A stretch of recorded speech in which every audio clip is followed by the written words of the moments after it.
Bueno, hola, muy buenas tardes a todos.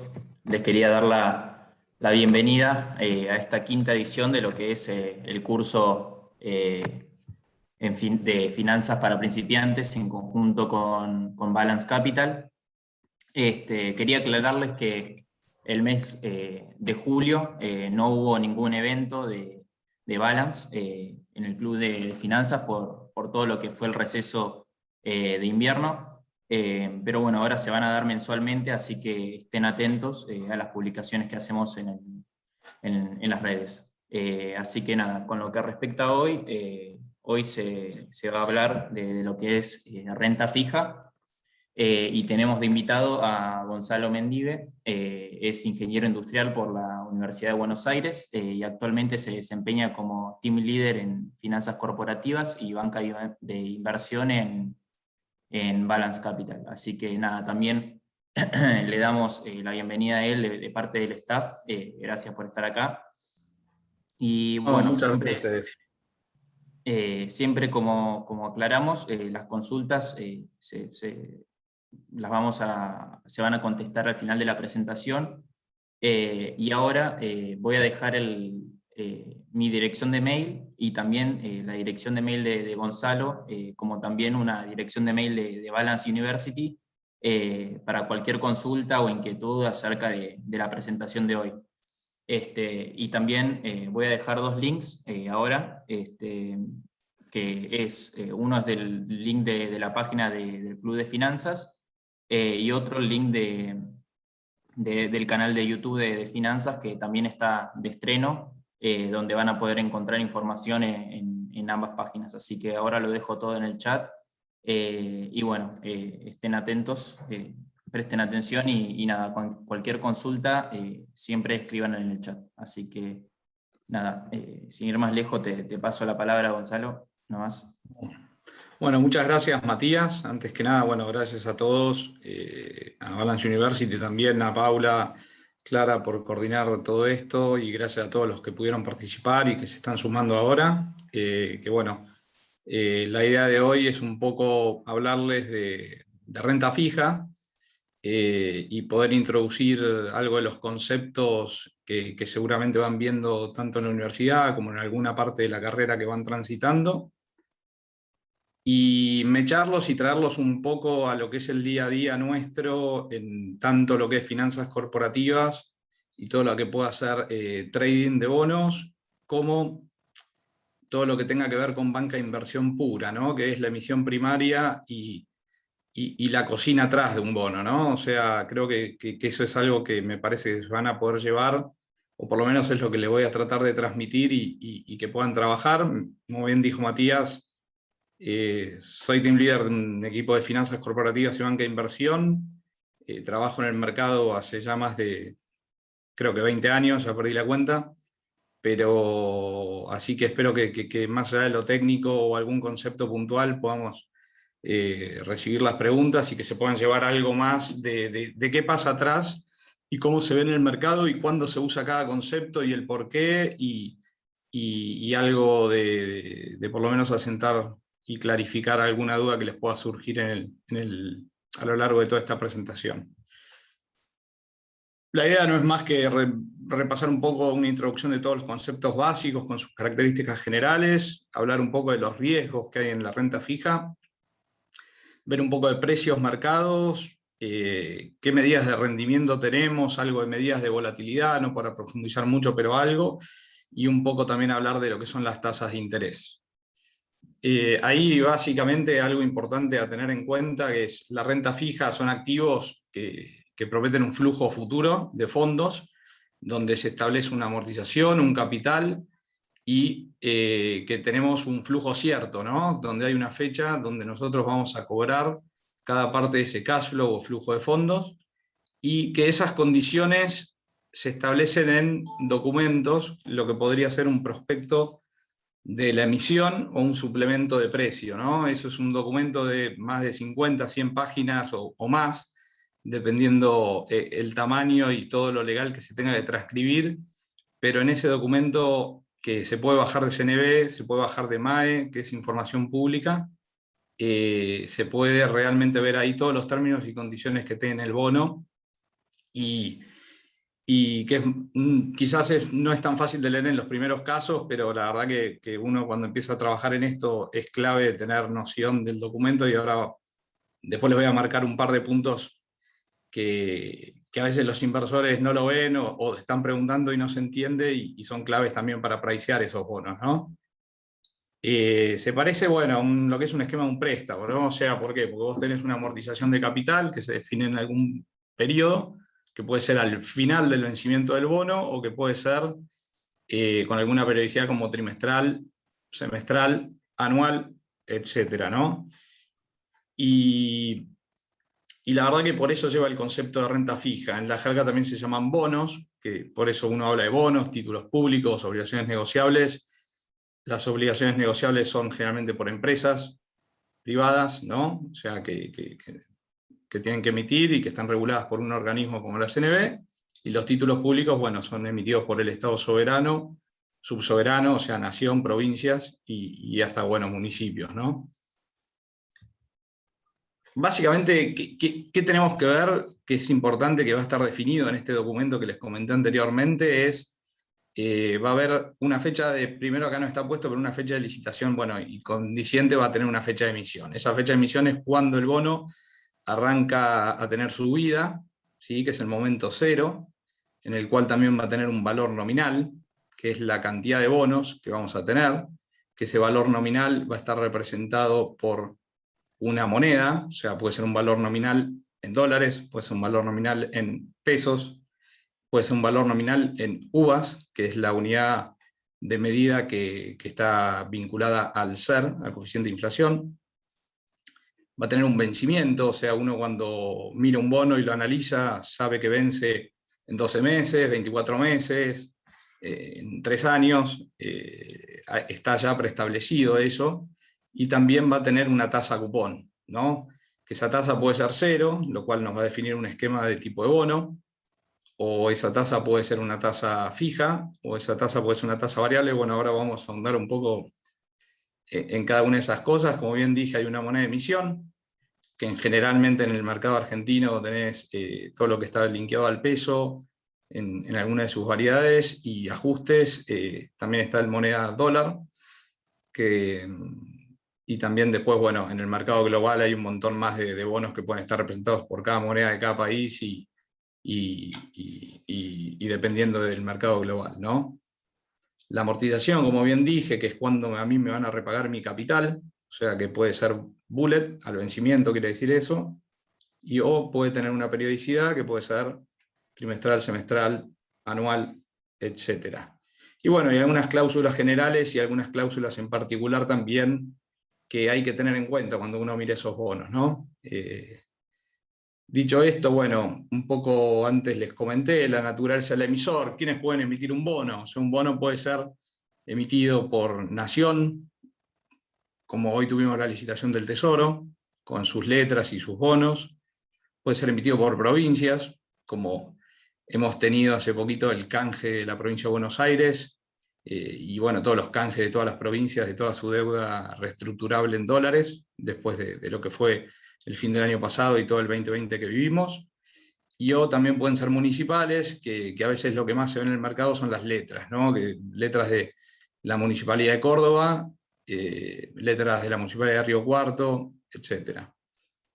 Y por último, después, bueno, lo que les había comentado como separado con obligaciones negociables, que estas obligaciones negociables son emitidas por empresas de primera línea, grandes, como puede ser un Pan American Energy, hasta una empresa pyme, como nosotros hemos tenido algún caso puntual de una concesionaria de John Deere, Ricardo Venturino, del interior del país, que bueno, la pyme tiene la posibilidad de tener un régimen un poquitito más friendly o amigable, para no tener que elaborar documentos tan extensos y brindar tanta información, porque bueno, una empresa pequeña, todo eso cuesta dinero, y bueno, lo que se está trabajando es tratar de facilitarles un poco la vida a este tipo de empresas para llegar a este mercado, ¿no? Esto se conoce como obligaciones negociables. Los vencimientos de los bonos... Tengo que ir al cajero porque tengo que relacionar mi home banking con la tarjeta de débito. Hacelo tranquilo. De ahí no sé si quieren que yo mutee, pero por las dudas, el que estaba hablando, más que nada por si da toda info particular. Del vencimiento, un poco ahí el estándar de uno mira en las facultades, corto plazo, menos de un año, mediano plazo entre 1 y 10 y largo mayor a 10 años. La verdad que en el mercado argentino hoy más de un año es largo, si les tengo que dar un poco en pesos, si uno tiene que evaluarlo, pero es un poco los conceptos que uno estudia. Argentina tiene un mercado muy particular que después quizás vamos a pimponear un poco, y si quieren pueden preguntar, obviamente. Y después, bueno, la tasa de interés, que puede ser fija o puede tener una referencia variable, más algún componente fijo o spread que se le llama en la jerga, como puede ser, no sé, las letras a Batlar más un margen, como estuvieron licitando el gobierno nacional, o algún bono corporativo que habremos hecho hace poco. La Batlar, como bien saben, es la tasa de plazos fijos, y si no lo saben, lo comento. De plazos fijos hasta mayores a 1 millón de pesos, hasta 30 días, que bueno, es una tasa de referencia que informa el Central en base a toda la estadística de recolecta del régimen de transparencia de tasas que los bancos le comunican al Central a diario. Se publica diariamente. Los tipos de bonos que básicamente tenemos, que están dados un poco por los criterios, es el bono famoso cupón cero, que recién les comenté que si la tasa es cero y no hay ningún tipo de pago en el medio y solo vence al final, como puede ser una letra a descuento, una LED actualmente, bueno, ahí están puestas las LETs o las LEVAX, que eran instrumentos parecidos. Eso quiere decir que yo hoy el bono lo compro a un descuento 98, y yo sé que de acá a un año recibiré los 100 de esos nominales que compré, ¿no? Después, bueno, tenés también bonos, como bien dije, a tasa fija o una tasa flotante, bonos que amortizan, bonos que no amortizan y solo pagan al vencimiento, que son los que antes había comentado que son los bullet. Y después empiezan a aparecer unos bonos con particularidades que pueden ser convertibles, ¿no? ¿Esto qué quiere decir? Bonos convertibles son bonos que a partir de un momento o dado un suceso pueden cambiarse por ejemplo, acciones de una compañía, ¿no? Entonces ese bono, uno como tenedor tiene la opción de, ante un evento pasado un cierto tiempo establecido en el suplemento de precio o en el prospecto de emisión, optar y poder convertir ese bono en, por ejemplo, las acciones. Como fue en su momento un caso, no suelen haber muchísimos en el mercado argentino, pero hubo un caso, no recuerdo bien la fecha, pero haber sido por el 2017, el bono de TGLT, que era un bono convertible nominado en dólares, y bueno, hay un grupo muy grande inversor que tomó la opción y se quedó con acciones de TGLT de la compañía. Eso igual es todo público, está en CNB.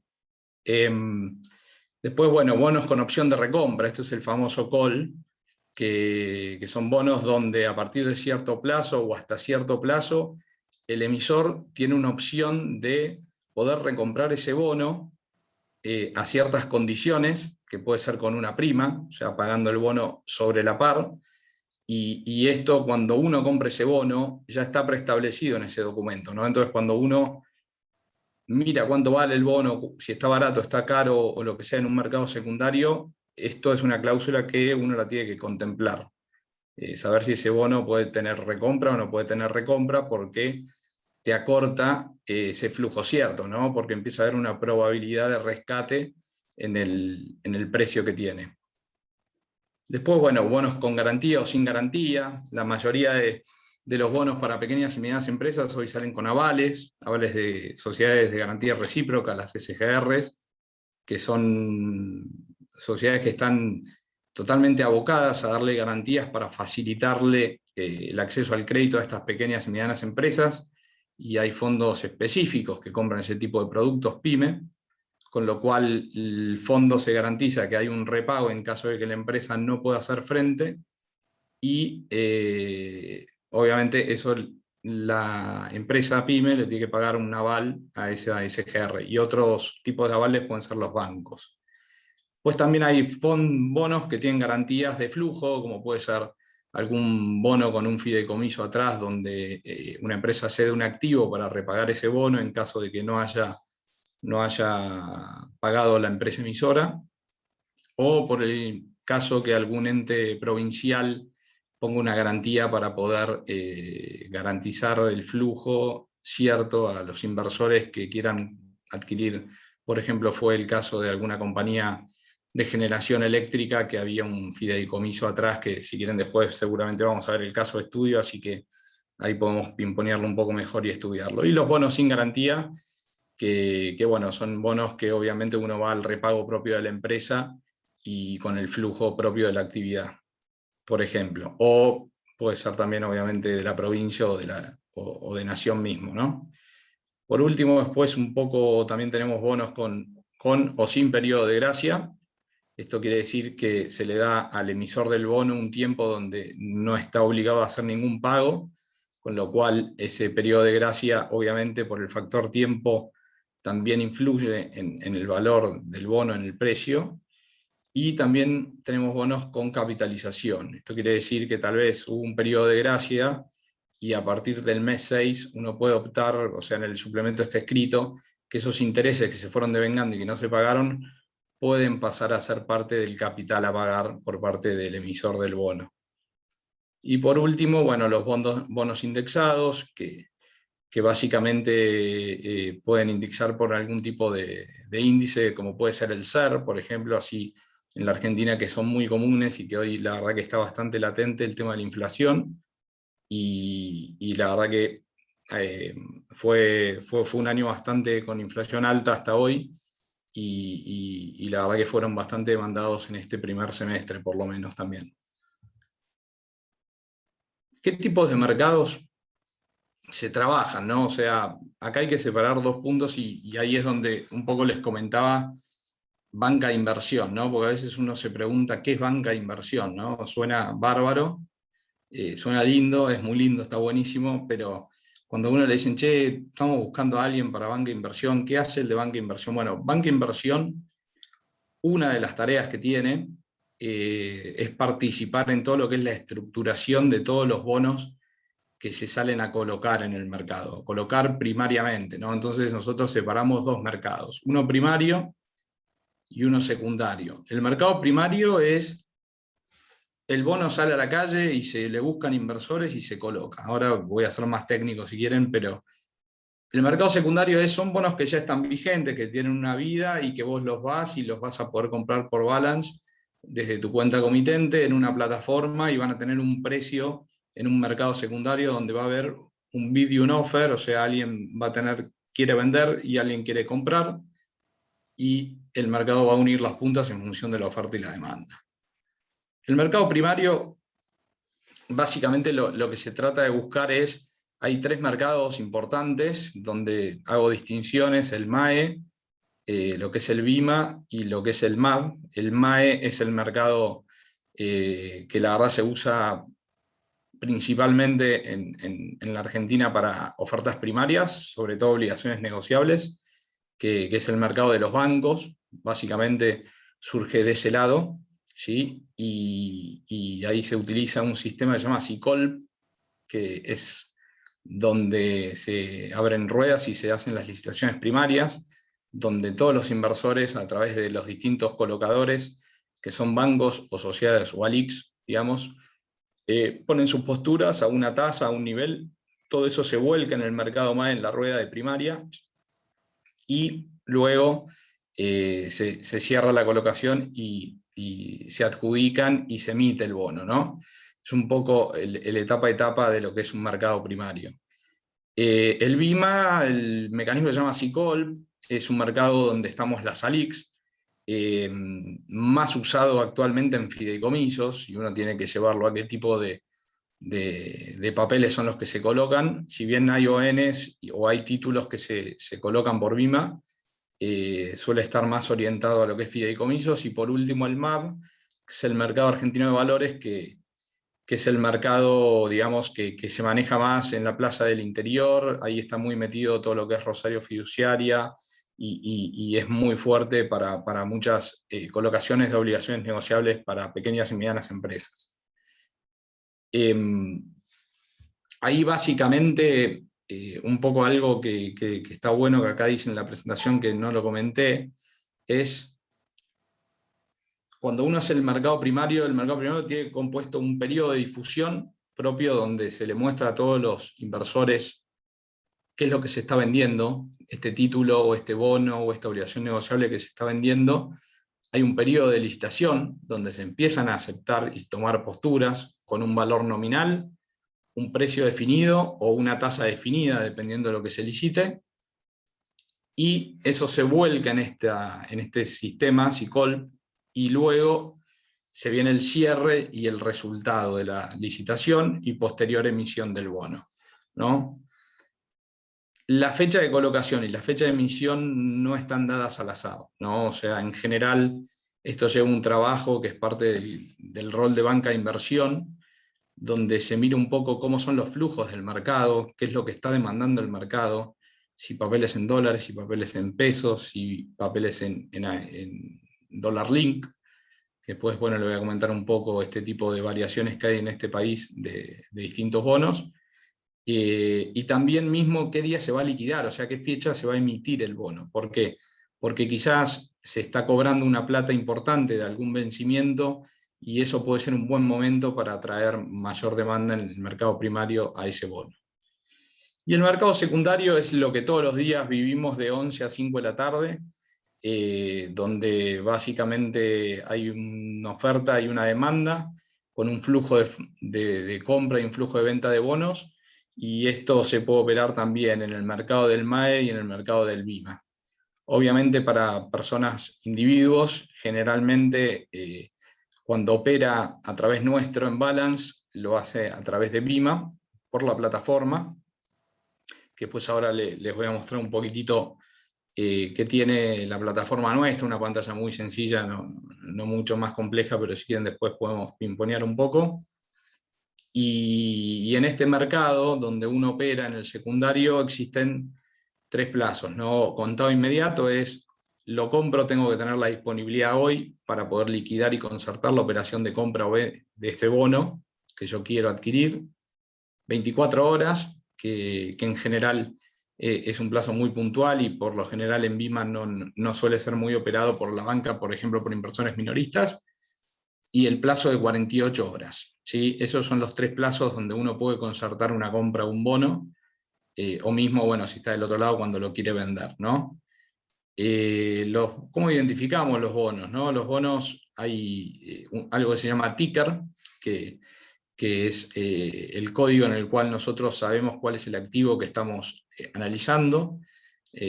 Pongo como ejemplo el Bonar 30, ¿no? Que, el Global 30, perdón, ahí está mal, mala mía, el Bonar 30 es el AL30 y el Global 30 es el G30, que después vamos a ver un poco las diferencias de estos bonos, sobre todo por las distintas jurisdicciones. ¿Y qué tipos de inversores operan en los mercados? Bueno, institucionales, que son los fondos comunes de inversión, por ejemplo, son las compañías de seguro. Hay institucionales como pueden ser el ANSES, ¿no? A través del FGS, que es un inversor muy activo en cierto tipo de transacciones. Hay institucionales no regulados, que estos suelen ser universidades, fundaciones, cajas de seguridad previsional o colegios de escribanos, por ejemplo. Hay clientes corporativos, que son las mismas empresas las que para obtener una mejor tasa o para obtener una cobertura o por alguna finalidad específica compran o venden títulos valores o bonos. Y obviamente los individuos, ¿no? Que bueno, ahí nosotros tratamos de hacer el segmento de lo que es bancas privadas o lo que llamamos retail minoristas, que lo único que separa esos dos tipos de públicos son el conocimiento que puedan tener, que a veces se da por el capital y a veces se da por esta distancia que a veces uno mira el mercado financiero y lo ve como un éter distante, y la verdad que hoy creo que gracias a cosas como estas que hacemos en Balance y se trabajan y trabajos como hacen ustedes en hacer este tipo de clubes, creo que se van a ir acortando esas distancias y y eso va a favorecer mucho al mercado de capitales local. Eso también lo estamos viendo en el exterior con cosas como lo que está pasando en Estados Unidos, ¿no? Que compran un montón de acciones y hay un montón de minoristas que empezaron a acceder al mercado de capitales para poder canalizar ese flujo excedente de dólares que tienen.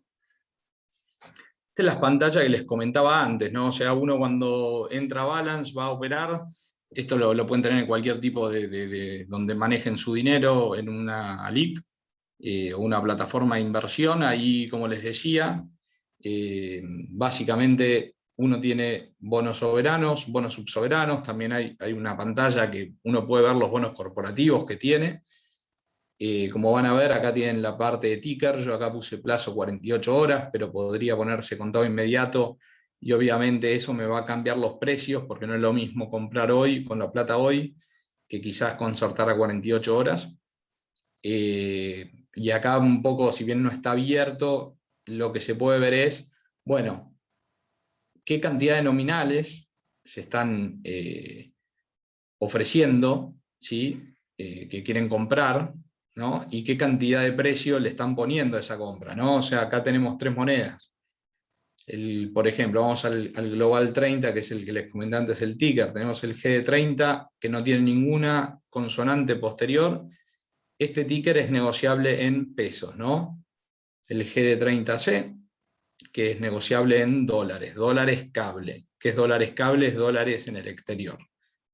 Y este título que es GD30D, que es negociable en dólares MEP, por ejemplo. ¿Sí? Ambos en 48 horas. Acá podemos ver un poco cuáles son los nominales que quieren comprar el bono, y acá están los precios. Fíjense que entre el dólar en el exterior y el dólar local, estos son precios al 2 de agosto, creo que fue a las 14 horas, por si alguno estaba mirando pantalla. Fíjense la diferencia de precios, ¿no? 0.3728 contra 0.3898 dólar, ¿no? Es, digamos, está más alto el precio en MEP que en cable, ¿no? ¿Eso qué nos da? Nos da una brecha entre lo que vale el dólar afuera y lo que vale el dólar en la Argentina, en el sistema financiero argentino. La parte de venta, bueno, están los que quieren salir, ¿no? Y quieren salir de estos bonos que compraron, y básicamente lo que tenemos entre la compra y la venta es el spread entre el bid y el ask, ¿no? Que en mercados más eficientes suele ser mucho más finito. En mercados como el nuestro quizás a veces son un poquitito más abiertas las puntas. Y lo mismo con la cantidad de nominales. Generalmente uno va a poder ver el último precio operado, si varió, o sea, si viene subiendo, viene bajando el bono.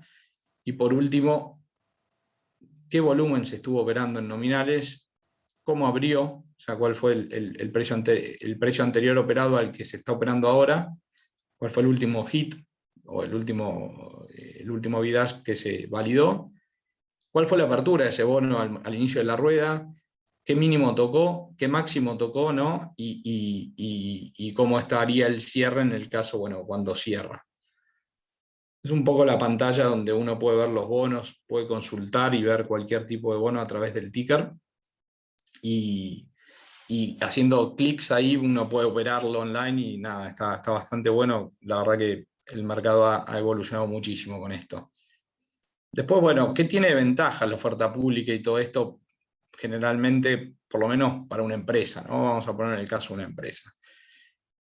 O sea, le da facilidades para conseguir financiamiento, ¿no? O sea, le da acceso al crédito que quizás los bancos hoy no le están otorgando, le da posibilidades de conseguir algo adicional, que a veces puede ser más ventajoso a nivel costo y a veces puede ser menos ventajoso.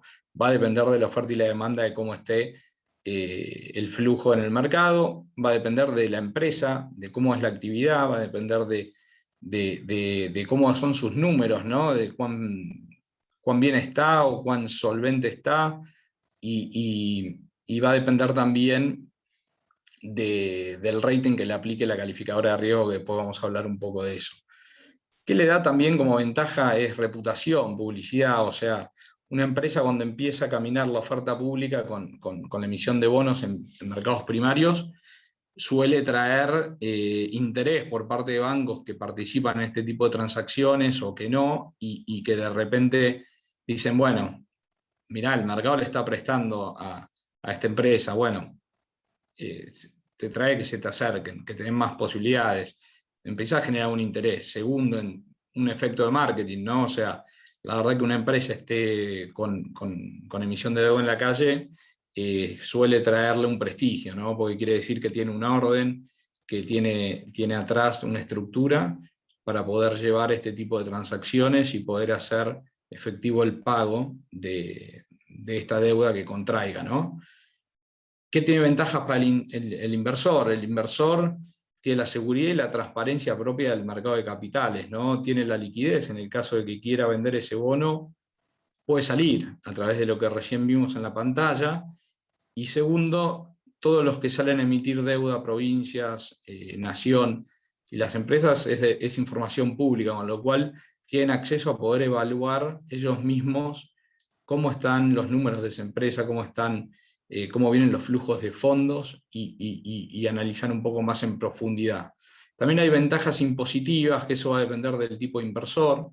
No es lo mismo una persona física que una compañía, pero hay unas ventajas impositivas, sobre todo de repente para personas físicas que invierten en títulos y no quizás en otro tipo de instrumentos, con lo cual también agregaría ese punto que va a depender del inversor, ¿no?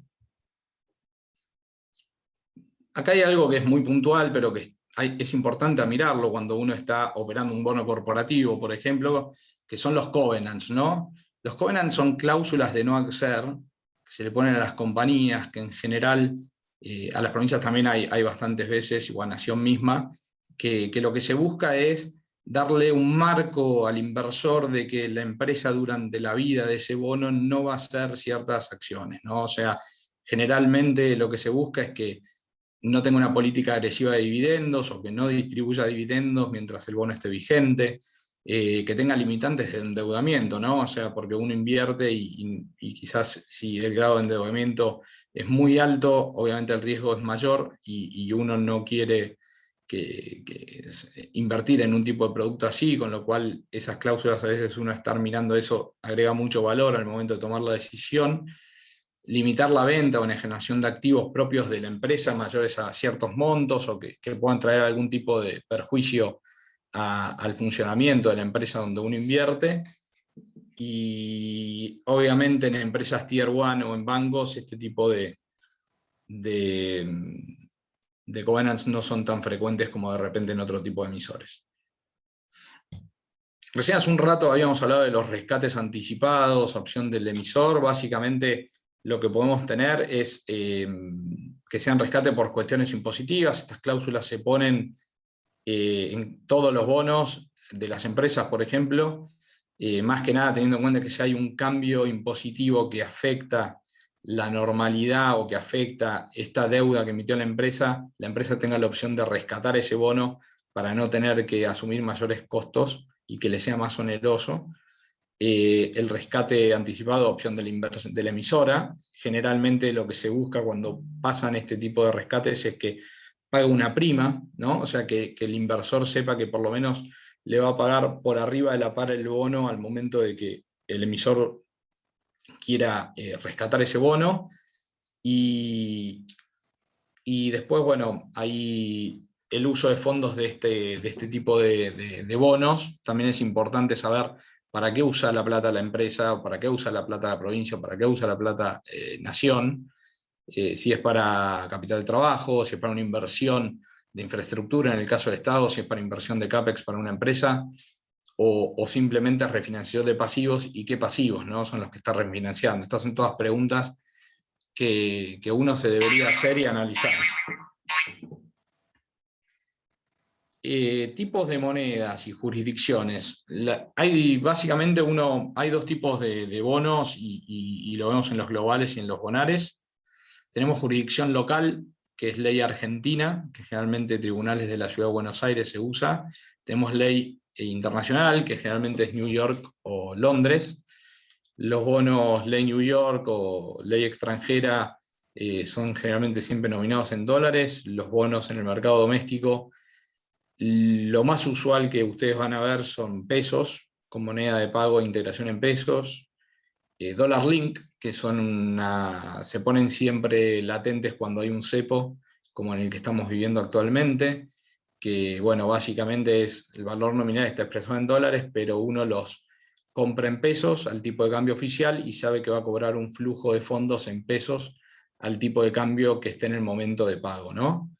Hard dollar, que el hard dollar sí es dólar billete, que ahí hago la distinción de los bonos que uno compra con dólares y va a cobrar dólar MEP, por lo que le comenté el diferencial de precio antes.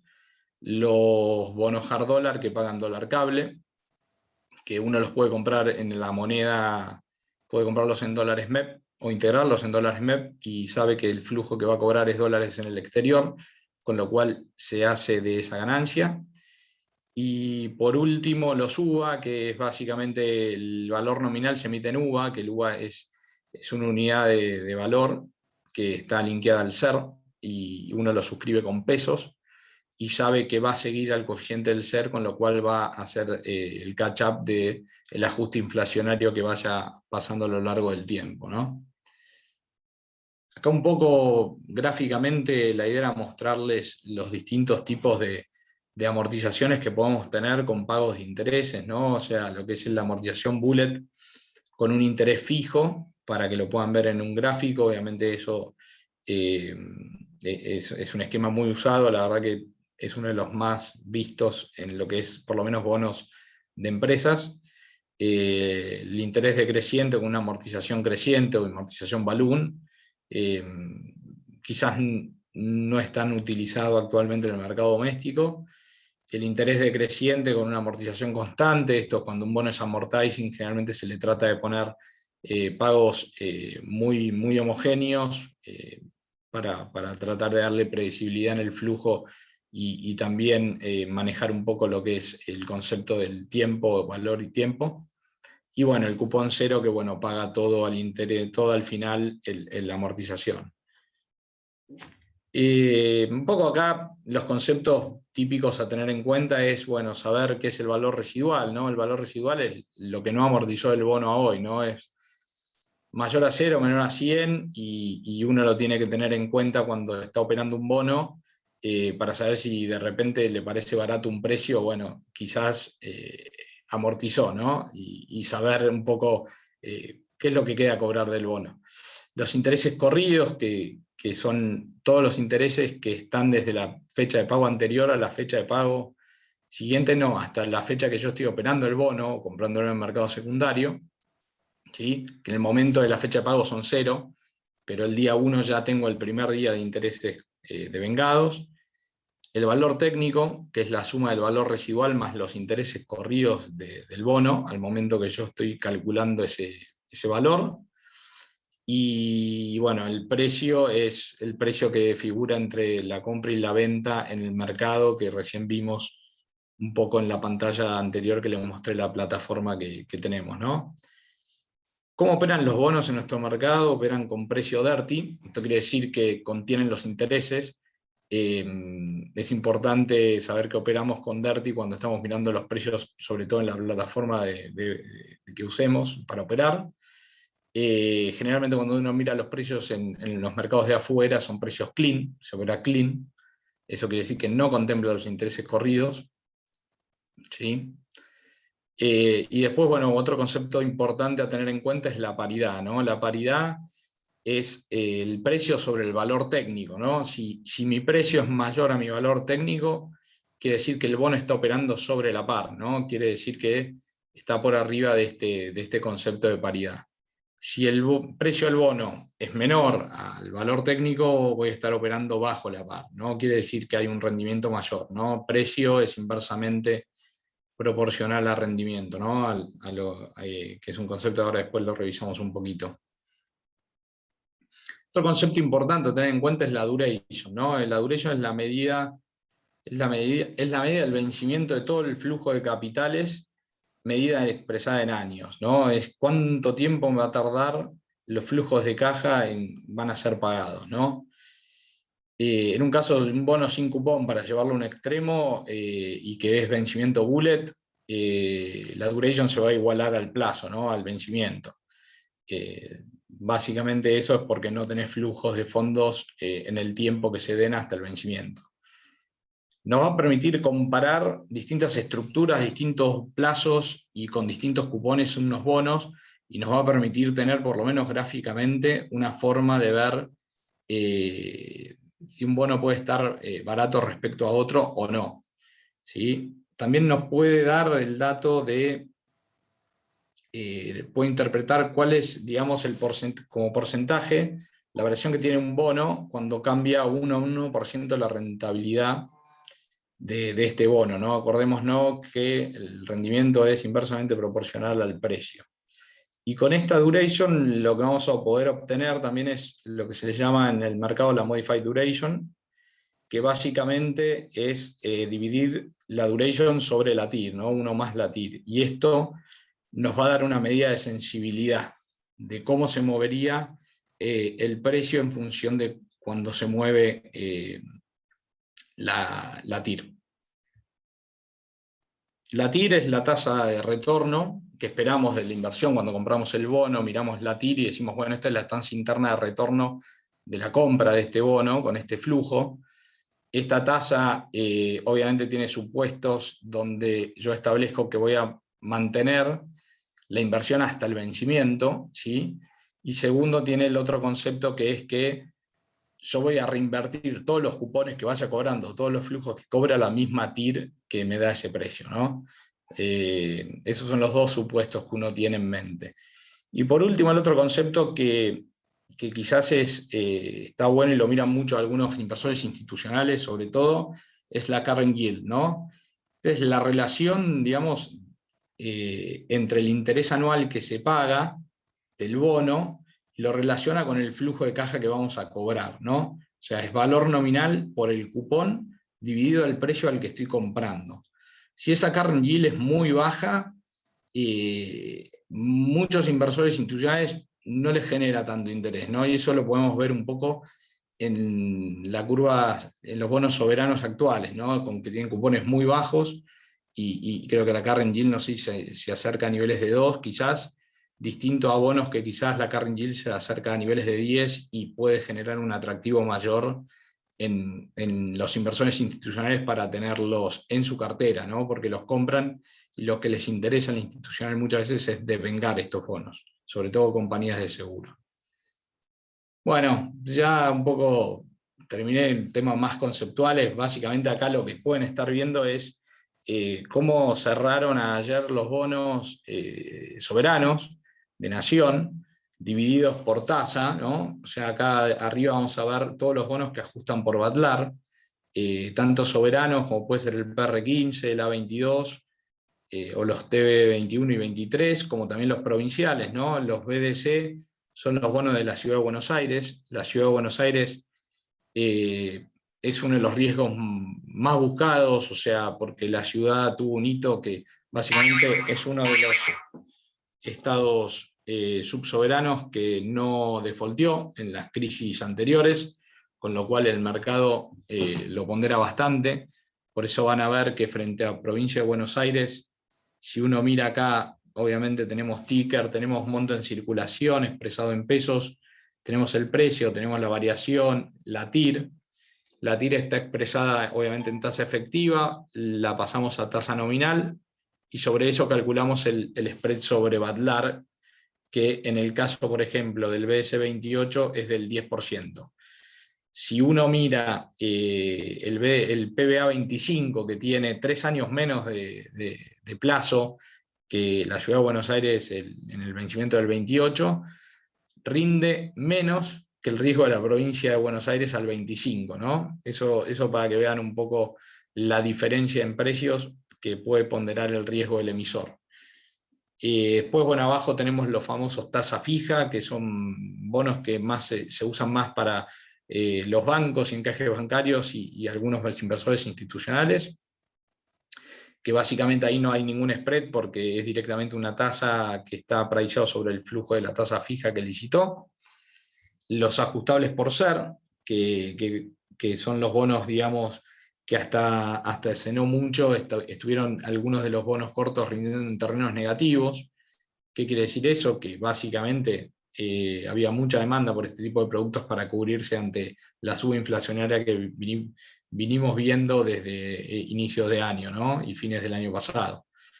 Y después, bueno, por último, los bonos dólar link, que los bonos dólar link también tuvieron su momento de vedette, que fue trimestre fin del año pasado, el último trimestre, que estuvieron en terrenos negativos. Esto pasó bastante por la necesidad de cubrirse ante una posible devaluación del dólar, con lo cual el Estado soberano salió a emitir este tipo de bonos para darles cobertura y aprovechar y captar estos pesos.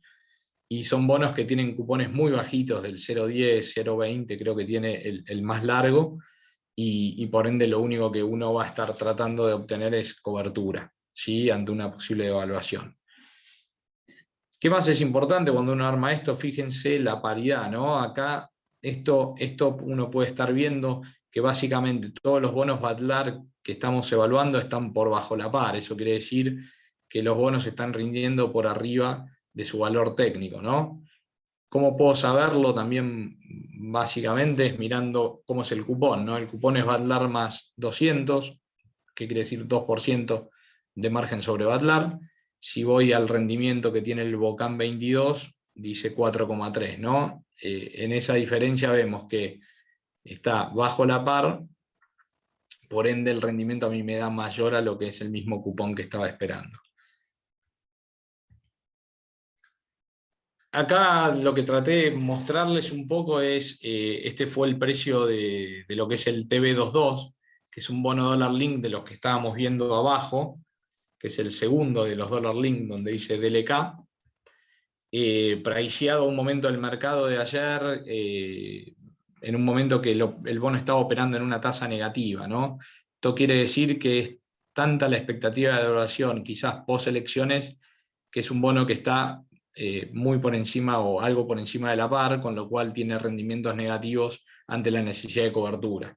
Fíjense en esta calculadora que uno tiene las condiciones técnicas básicas del bono, qué moneda de emisión tiene, dólares, qué tasa tiene el bono, 0,10, fíjense, y cuándo vence el bono, cómo paga la renta en 4 periodos, o sea, trimestral, cuál es la base de cálculo del bono, el tipo de cambio al que inició este bono, y un poco después en este lugar pueden ver al yo volcar el precio de 97.50 con el tipo de cambio del día de ayer que estuvimos evaluando, qué TIR me queda, ¿no? Me queda una tasa negativa, podemos ver que la misma calculadora me estima los intereses corridos, estoy por sobre la par, ¿no? Porque tengo un rendimiento negativo, y cuánto vale la Modified Duration. Y por último, bueno, un poco ver el flujo de fondos, ¿no? Este es un bono muy fácil, capital bullet y intereses trimestrales.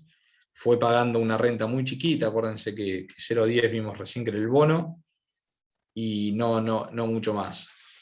Acá lo que les quise traer, pero para no andar mucho, esto fue una emisión del grupo ITESA, donde lo que quiero hacer énfasis es en un tipo de bonos que se está empezando a ver, que es, salió a colocar Dollar Link, que es un bono obviamente integrable en pesos al tipo de cambio y pagadero en pesos al tipo de cambio al momento del vencimiento y al momento de pago de intereses, pero una condición que tenía, este bono empezó a salir con un seguro de inflación, ¿no? ¿Por qué?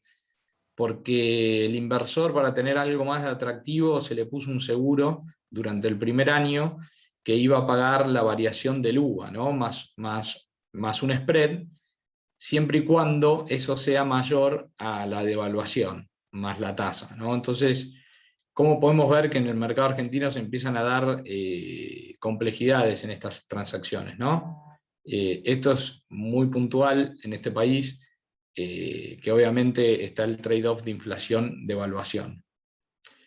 Y por acá lo que les traje es algo que está saliendo mañana, que es la ciudad de Buenos Aires, que fíjense que la misma letra subsoberana de la ciudad, lo que le está llevando al mercado es colocar deuda en Badlar más margen, ¿sí? A un plazo, digamos, previo a fin de año, pero lo que trata de hacer para atraer gente a Badlar más margen es ponerle un seguro de inflación, ¿no? Te va a pagar entre el Badlar más margen o la inflación más una tasa, el mayor de los dos, ¿no? Entonces, el inversor sabe que va a agarrar por lo menos la inflación que pase de acá a diciembre, como escenario base más una tasa del 1, ¿no? Entonces ahí es donde, ¿qué va a cotizar el mercado, ¿no? Si una tasa en pesos variable con un margen, o un seguro de inflación más una tasa fija de un 1%. ¿Qué riesgos hay en todo esto? Básicamente la prima de riesgo propia que está priceada sobre el bono americano del Tesoro americano, el riesgo soberano, ¿no? Que es el riesgo que Argentina tiene por sobre ese bono soberano, ese bono del Tesoro americano. Hoy no tengo el número exacto, pero voy a rondar los 1.600 puntos básicos, el riesgo país básicamente, en 1.650. El riesgo de default, que esto significa el riesgo que hay del no pago del bono por un estrés de caja del emisor. El riesgo de una devaluación, ¿no? Cuán volátil está el tipo de cambio y cómo eso afecta el repago del bono que estamos comprando y segundo el rendimiento de este bono. El riesgo de inflación, que el riesgo de inflación uno lo puede ver con el mercado de pesos, ¿no? O sea, uno hoy no tiene más de bonos Badlar a corto plazo, no hay más de 12 meses casi, y esto tiene un poco que ver con el ritmo inflacionario que tenemos alto, ¿no? En otros países quizás donde la inflación es más razonable o más baja, los plazos en moneda local o doméstica suelen ser más altos, más largos, perdón. El riesgo propio del emisor, que es la medición del flujo de fondos y el sector donde se desarrolla y de dónde proviene el flujo de repago de fondos. Y bueno, el riesgo de rescate anticipado, ¿no? Que eso también influye cuando uno toma en ponderación estos riesgos para ver el precio del bono. Las calificadoras de riesgo locales básicamente hay 3, pero actualmente básicamente queda una, te diría prácticamente.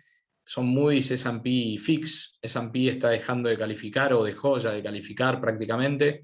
Moody's quedó calificando muy pocas cosas y hoy la que más está calificando es Fitch, que es digamos, la representación de Fitch Ratings a nivel global.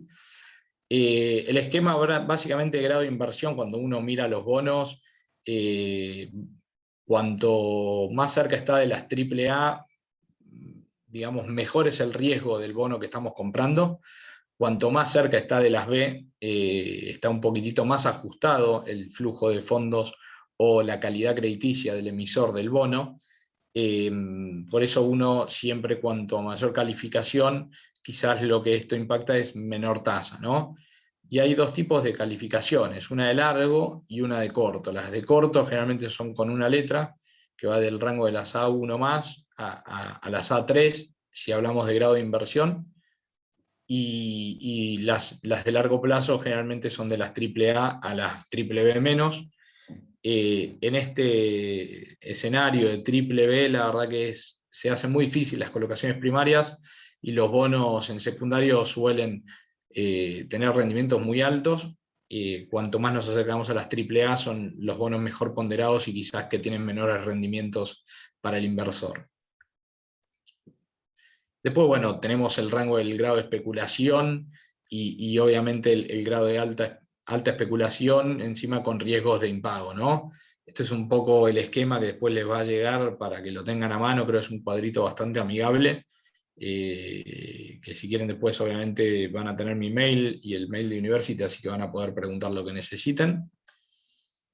Ya hablamos un poco de esto, si quieren lo que les voy a ondear es los 2 mecanismos que les pongo ahí para que los tengan en la cabeza, que son la subasta holandesa y el book building.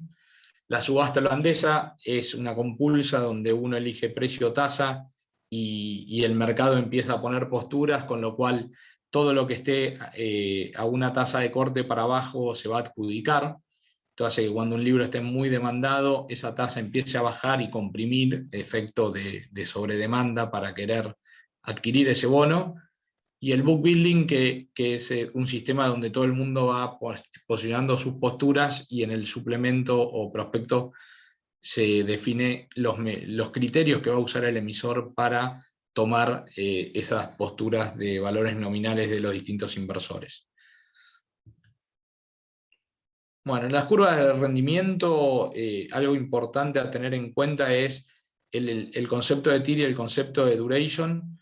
Tiene un efecto en el tiempo, con lo cual acá lo que quería ponerles es cuál es una curva normal, ¿no? Una curva normal es obviamente menor tiempo, menor rendimiento. Cuanto más me estiro en el tiempo por la maturity o por la duration, mejores rendimientos debería tener, ¿no? Eso es un mercado normal. Un mercado con curva invertida, como puede ser nuestra curva de dólares, quiere decir que hay un riesgo adicional, quizás o en el repago o hay alguna distorsión en el mercado que está haciendo que todos los bonos a corto me rindan más que los bonos a largo, ¿no? Eso es un poco para simplificar qué es lo normal y qué es lo quizás que representa la curva invertida. Acá un poco les puse el ejemplo, ¿no? ¿Qué pasaba con la curva hard dólar previo en el 2018, previo a todo el ruido de marzo y el cambio de expectativas inflacionarias y el comienzo de una devaluación fuerte como fue la de marzo, abril y mayo? Teníamos una curva totalmente normal, ¿no? ¿Y qué pasó? Bueno, en agosto del 2019, ¿no? En las PASO, una curva totalmente invertida y con un riesgo de default latente, ¿no? Esto fue un poco, el inversor percibió un riesgo de que algo estaba cambiando y bueno, que había un riesgo de repago propio de la deuda y eso se vio directamente en las curvas cuando uno empezó a tirar los mismos charts. Con lo cual, cuando los bonos empiezan a estar muy distorsionados, quizás la mejor forma es medirlos por paridad, ¿no? Cuando ya estás empezando a entrar en una parte de no pago, ¿sí? Eso para que lo tengan como concepto. Estos son los bonos locales hoy, ¿no? Hard dólar, ley New York, ley Argentina. Tenemos los globales, que son todos los que piensan con la letra GD. Tenemos los bonares. Como verán, las tires son tires muy altas si uno las mira a nivel global. O sea, estamos hablando de rendimientos del 21% para el bonar 30 y tenemos un 19,60 para el bonar, para el global 30. Son rendimientos muy altos, con cupones muy bajos, y un poco acá pueden ver cómo está la curva, ¿no? Realmente hay una distorsión del mercado cambiario y hay un evento que todavía está en la incertidumbre del fondo, ¿no? Y de los arreglos y de cómo va a ser el 2022. Fíjense la diferencia que hay entre el valor del precio de la ley local y de la ley extranjera, ¿no? Tenemos un 3% de diferencial para los GD y los AL, ¿no? Y en el corto plazo, para el 29, para el 30, y esta distorsión tiene que ver con las legislaciones, ¿no? Cuán confortables nos sentimos con una ley extranjera, cuán confortables no nos sentimos o nos sentimos con una ley local, ¿no? Eso es un poco para que estén viendo dónde está el termómetro hoy de esta curva y de estos bonos, más allá del MEPO del dólar cable, ¿no? Y por último, bueno, acá la curva de SER, la realidad es que bueno, el TX21 está deformándola, pero la curva de los TX está un poquitito mucho más normal, porque bueno, es una curva que se fue desarrollando y se va trabajando. Lo único que lo está distorsionando es el TX21 que está venciendo y creo que bueno, me quedó ahí dando vuelta arriba.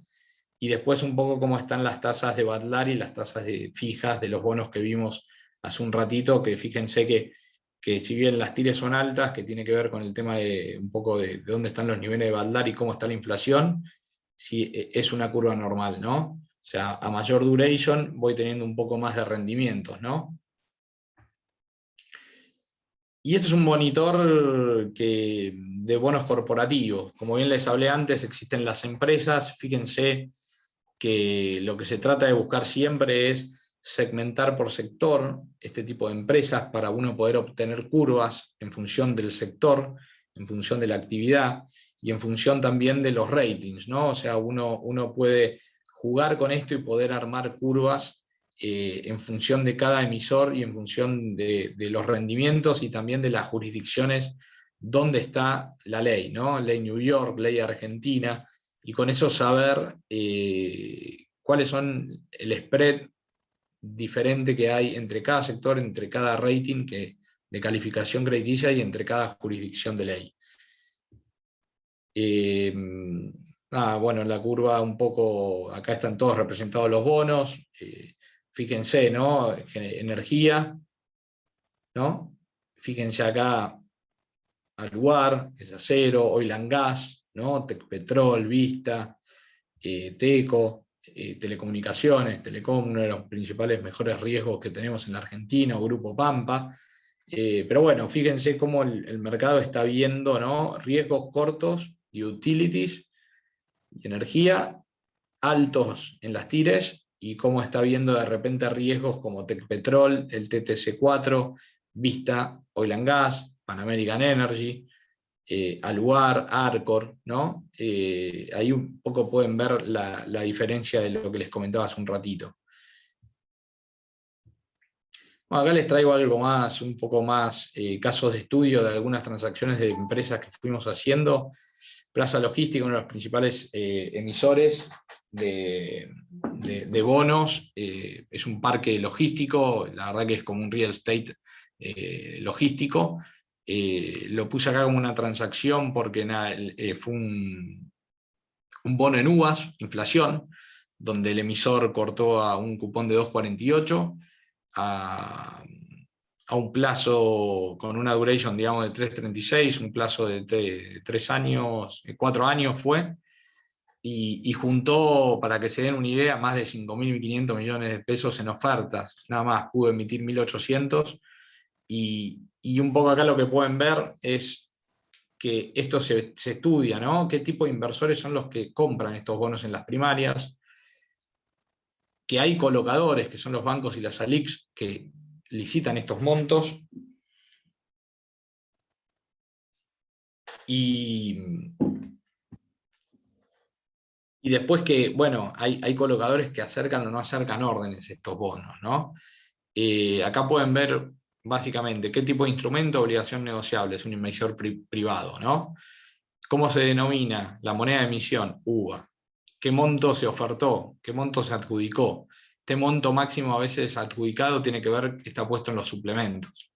¿Cuál es la moneda de pago, ¿no? Pesos a la UVA aplicable. ¿Cuándo vence? ¿No? Todo esto de los términos que veníamos repasando, todo esto está en el suplemento y está en los términos y condiciones establecidos en los documentos. ¿Cuál es la amortización? Bullet. ¿Cuál es el pago de interés? Trimestral, ¿no? ¿Qué calificación tiene? A+.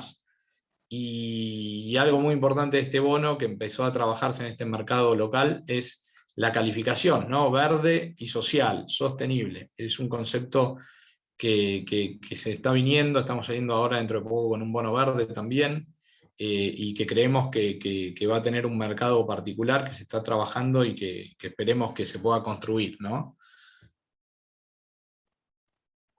Después, bueno, acá les elegí un caso muy puntual de John Deere, que esto de John Deere es una emisión en hard dollar, que es producto de la refinanciación de las limitaciones del central para ingresar al mercado único libre de cambios a las empresas para repagar sus obligaciones en dólares, que fue una transacción que se trabajó mucho, que lo que se buscó es que los inversores que tenían los bonos que vencían entren en un canje donde se les pagaba un cupón, que tratábamos de mantener el mismo cupón que venía trayendo el bono viejo, y con el endulzante, llamémosle, que te pague dólares en el exterior ese bono, ¿no? Cable. Que hoy eso está preciado en un 6%, la diferencia entre el dólar local y el dólar en el exterior, para que se den una idea. Y básicamente después, bueno, una oferta pública de New Money, de bono de dólares nuevos, de gente que quiera poner los dólares.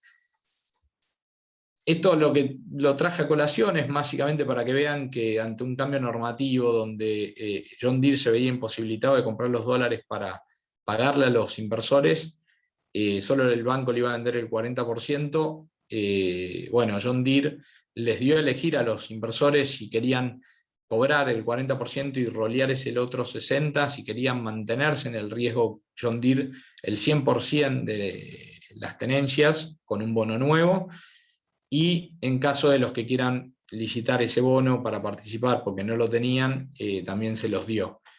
La verdad que fue una transacción súper exitosa donde se emitieron 40 millones de dólares y hubo ofertas de plata nueva por más de 85 millones de dólares, ¿no? Cupón del 8, esto fue un bono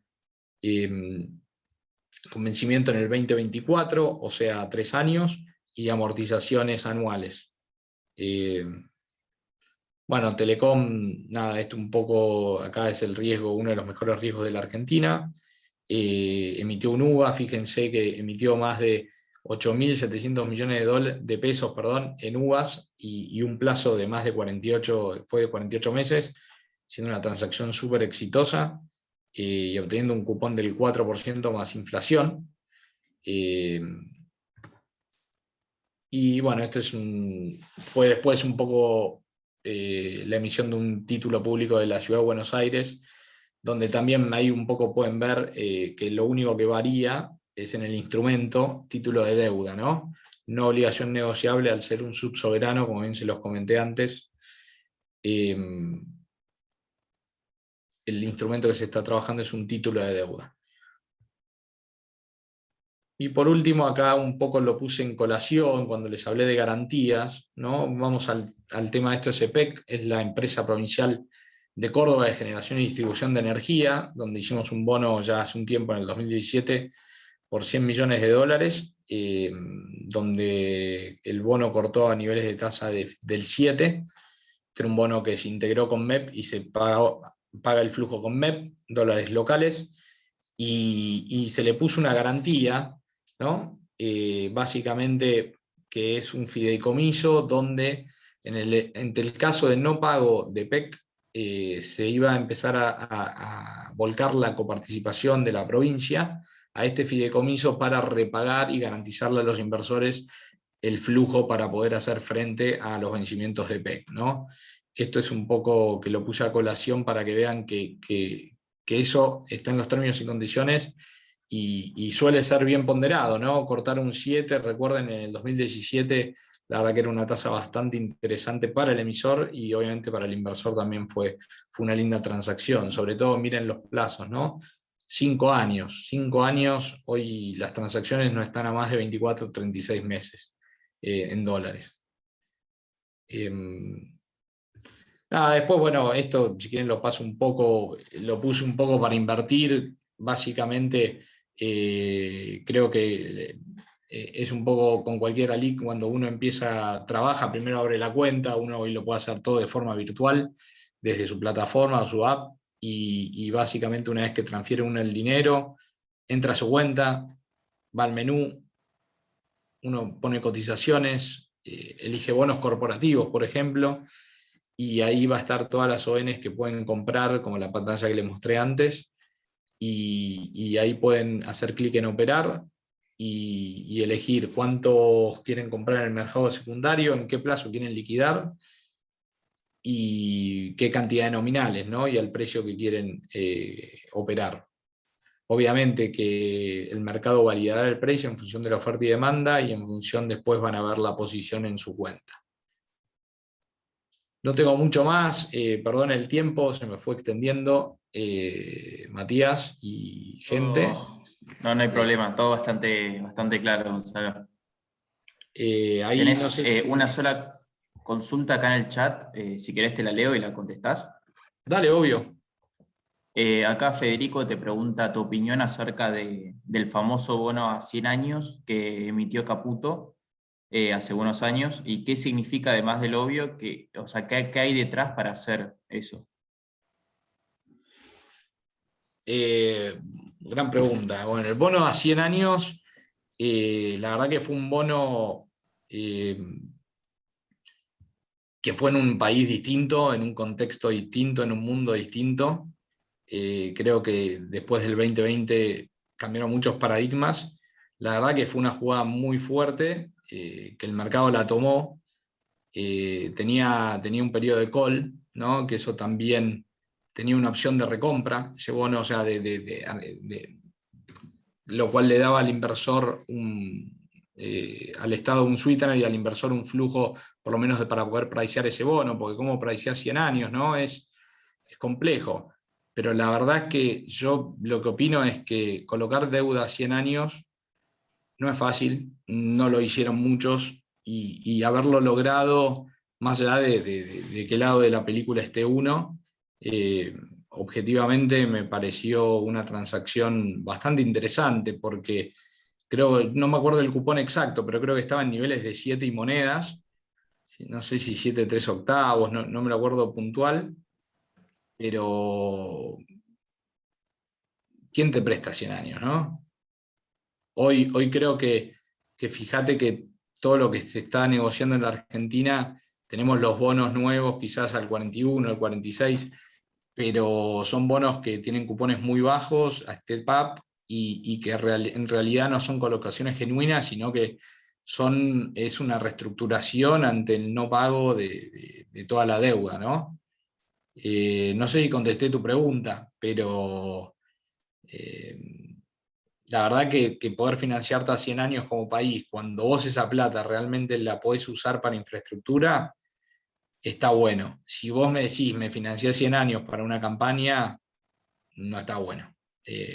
Pero para llevarlo, la deuda no es mala per se, y el bono a nivel de estructura estaba bueno. Era un muy buen bono, y por algo obtuvo la demanda que obtuvo, ¿no? Perfecto. Otra consulta, Gonzalo. Te pregunta Julio si podés ampliar un poco más sobre la licitación de Cava que sale mañana. Sí.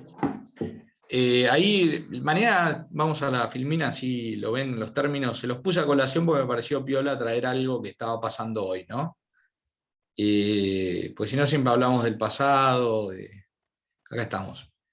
Ahí en Cava, como pueden ver, ahí la ciudad lo que está buscando es colocar entre 1.000 a 21.981.000 pesos, millones de pesos, que es básicamente parte de la plata que le está venciendo a la ciudad de Buenos Aires y necesita rolear, y parte de New Money.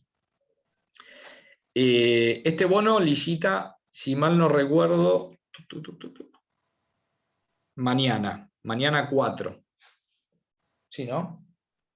Mañana 4. Licita margen sobre Batlar, o sea, los inversores van a tener que traer las posturas de la siguiente manera. Van a tener que llamar a mí o al advisor de cada uno diciendo: quiero licitar, no sé, 1.000.000 de pesos a Batlar más un margen. ¿Sí? ¿Qué margen le podemos poner? Vamos a pensarlo juntos, si quieren. Lo lógico sería que Batlar hoy está en 34%, para que se den una idea, más o menos. 34,13, 34,15, no hace la diferencia. Entonces yo miro el Batlar y digo, bueno, ¿cuánto sobre Batlar le tengo que pedir para que esto me rinda, ¿no? El plazo es a diciembre, estamos en agosto, estamos hablando de cerca de 4 meses, más o menos, para poner un redondo.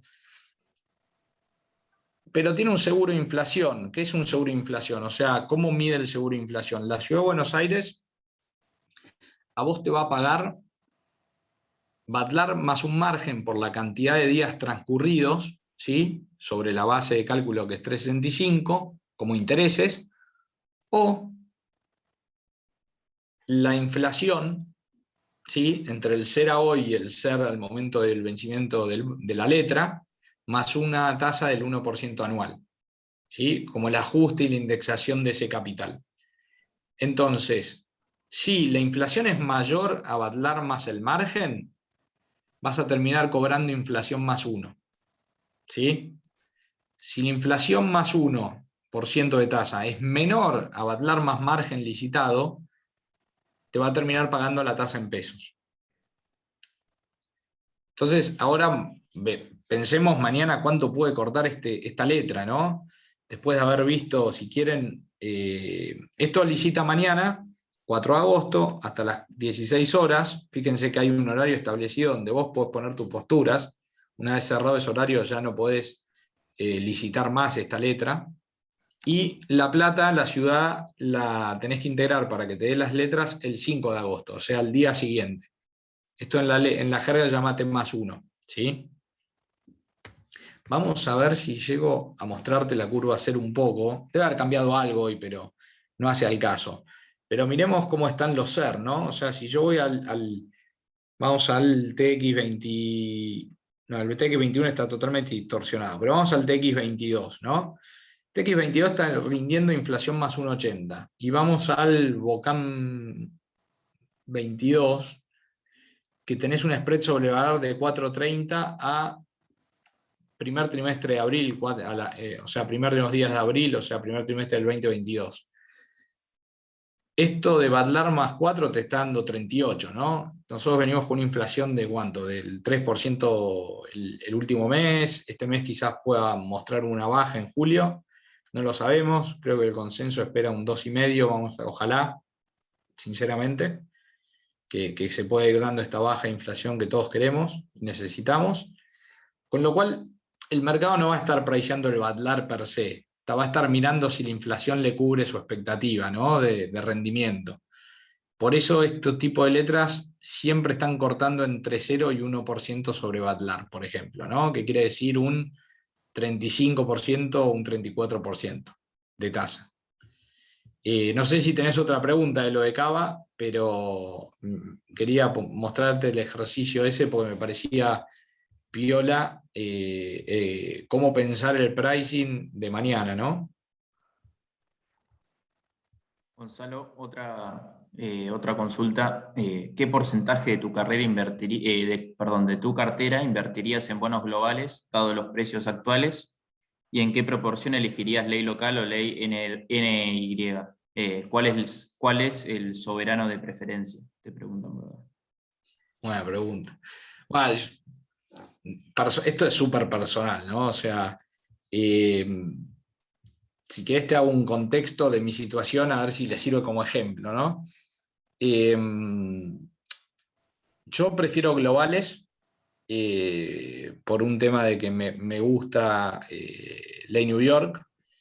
Y segundo, quizás también porque los bonares tienen algunas limitaciones para ciertas personas que trabajamos en el mercado, ¿sí? Esos son los dos puntos de por qué miro más la curva ley New York que la ley argentina.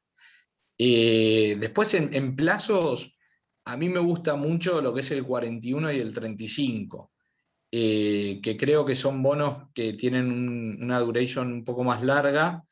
Y creo que son algunos bonos que por lo menos el 35 yo lo miro como nominalities, o sea, cantidad de nominales a comprar en pos a un futuro. O sea, yo en mi particular visión no veo un riesgo de no pago en el corto plazo de esta curva de estos bonos. Y prefiero estar un poco más largo por si los eventos que yo pienso que me gustan a mí, que se van dando, no sé, arreglo con el fondo, que siempre algún termómetro de que las elecciones son un poquitito mejor de lo que está esperando el mercado, ¿no? Creo que eso también va a jugar un poquitito el partido, ¿no? O sea, vos tenés una oposición que tiene 16 internas en 16 jurisdicciones y un oficialismo que tiene solo 5 internas, ¿no? Que va mucho más compacto. Y creo que todo eso lo ve el mercado, lo preisea, y quizás yo juego a la sorpresa, ¿no? Pero eso va muy en uno. A mí me gusta mucho el 41 y el 35 con un poco más de duration y jugando a ese efecto, ¿no? Que es el positivo. O sea, que va a haber un arreglo, que la elección no va a ser tan drástica como muchos pensamos o piensan, y que quizás también hubo un par de research de algunos fondos de afuera mirando el GD41 sobre todo, con lo cual eso creo que también más que nada para en el caso de hacer un catch-up, puede hacerlo con algún bono que están mirando algunos fondos de afuera, ¿no? Que son los que juegan un partido importante cuando compran o venden. Eso es lo que estoy mirando yo. ¿Y por qué miro los nominales? A pesar de que tengo como 39 años, creo que parte de lo que quiero dejar de esos bonos son más para mi hija y bueno, su futuro. Entonces, la verdad que si Argentina refinancia en estos niveles y yo compro un montón de nominales, le dejaré los nominales a mi hija, que debe tener su edad, tiene 24 años. está recibiéndose de contadora. Es una larga historia también, pero es un poco mi escenario. Visto desde los 24 años, creo que también iría a la mayor cantidad de capacidad de ahorro, tratar de invertirla inteligentemente. Todo lo que es GD30 y L30 está muy distorsionado por el contado con liqui o por el dólar MEP y las operaciones ahora que están haciendo algunos que salieron en los diarios, con lo cual posicionar de largo también te va a dar un buen punto de salida. Quizás yo veo un efecto quizás de que puedan subir un poco y dolarizarte más barato ante las ganas de dolarizarte, ¿no? Gonzalo, Mi favorito es 35 y 41 GD, pero te habían preguntado también si la licitación de mañana era en el mercado primario.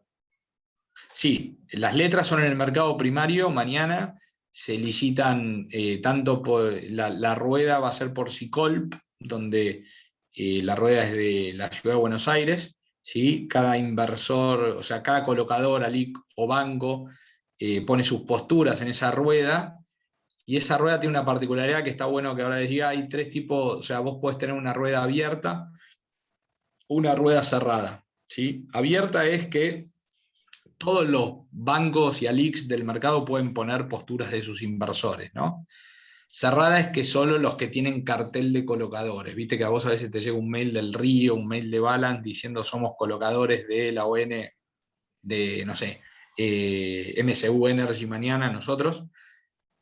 Por ejemplo, la rueda de la cava es abierta, pero después tiene otra particularidad más, que es ciega, ¿no? Ningún colocador que pone posturas puede ver las, por ejemplo, Balance no puede ver las posturas de Galicia.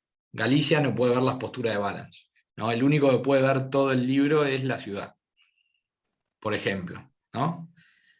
Distinto a mañana, te agrego si querés para poner una diferencia, es mañana licitamos MSU Energy, es una rueda abierta, con una restricción de que solo vamos a estar los colocadores, pero no es ciega, con lo cual yo veo las posturas de Puente, veo las posturas de Itaú, como Superviel ve mis posturas, que somos los 4 colocadores. Te puse así para que...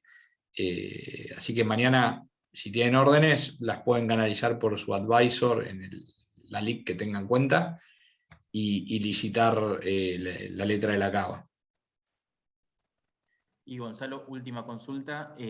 Si podés comentar qué, digamos, qué hard skills se puede desarrollar si a uno le interesa trabajar en eBay y qué experiencia previa en finanzas se requiere. Está buenísima la pregunta, que no es algo que...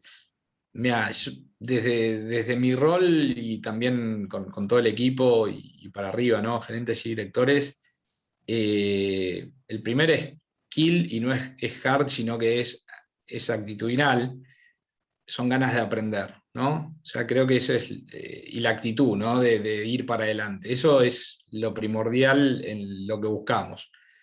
Querer aprender para crecer con nosotros y nosotros crecer con el que ingrese al equipo.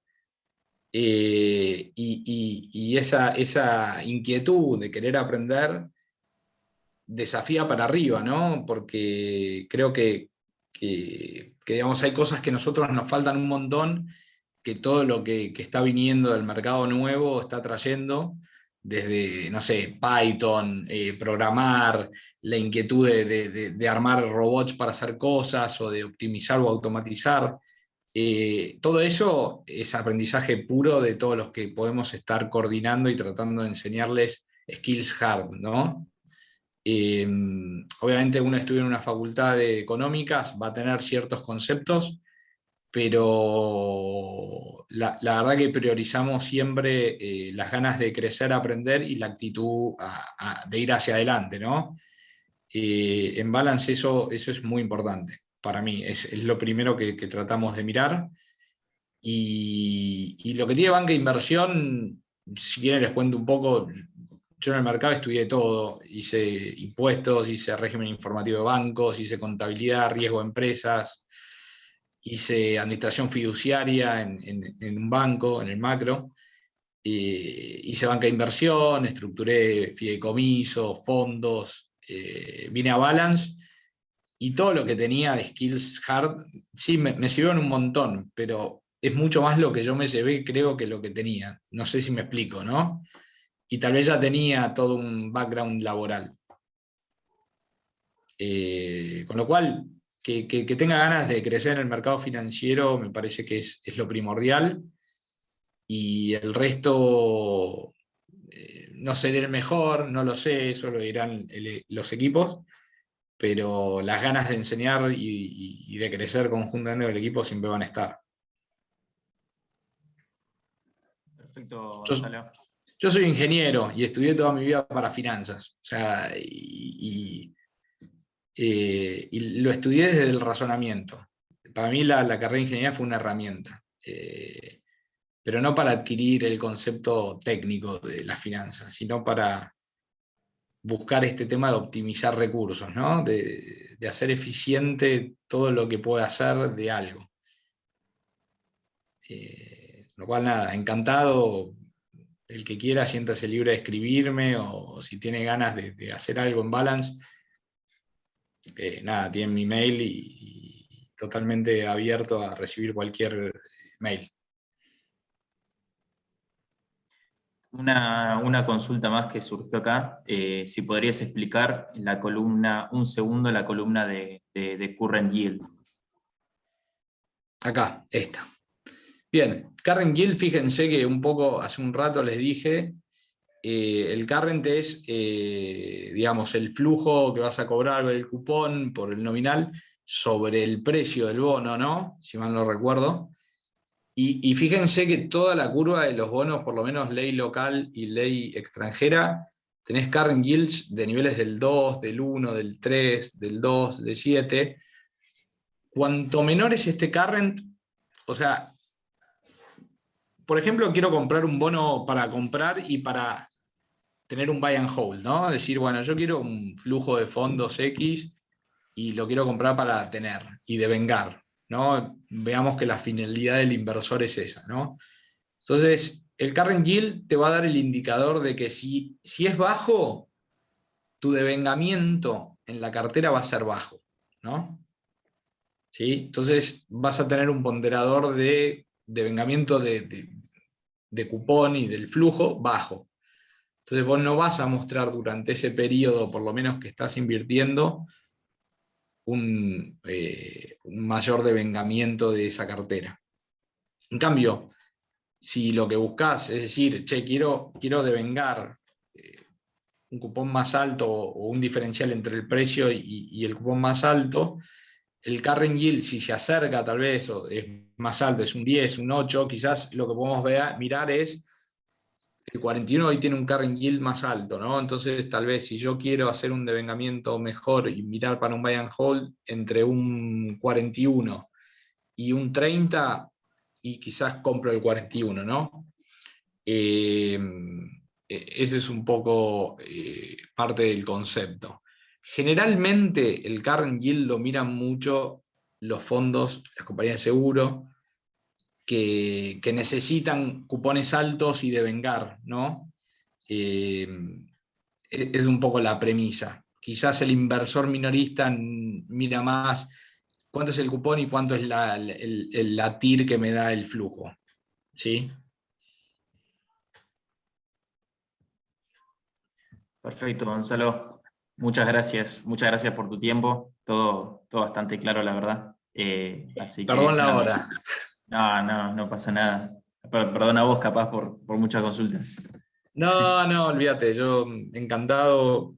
La verdad que no doy muchísimas charlas, así que me encanta, y la verdad que pasé un gran momento. Eh, y lo que necesiten, nada, tienen mi mail, el de Balance University, así que siéntanse libres de poder hacer cualquier consulta, eh, que van a contar con la respuesta. No se preocupen, y si no la sé, la buscamos.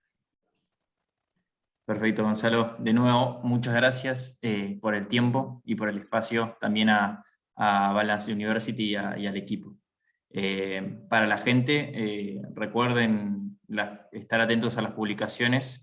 Próximo mes hay otro encuentro del mismo curso de capacitación en finanzas, así que nada, cualquier cosa para grabaciones, link de página, link de YouTube, y bueno, cualquier inquietud también con respecto a la charla de hoy, al mail de Gonzalo también está disponible.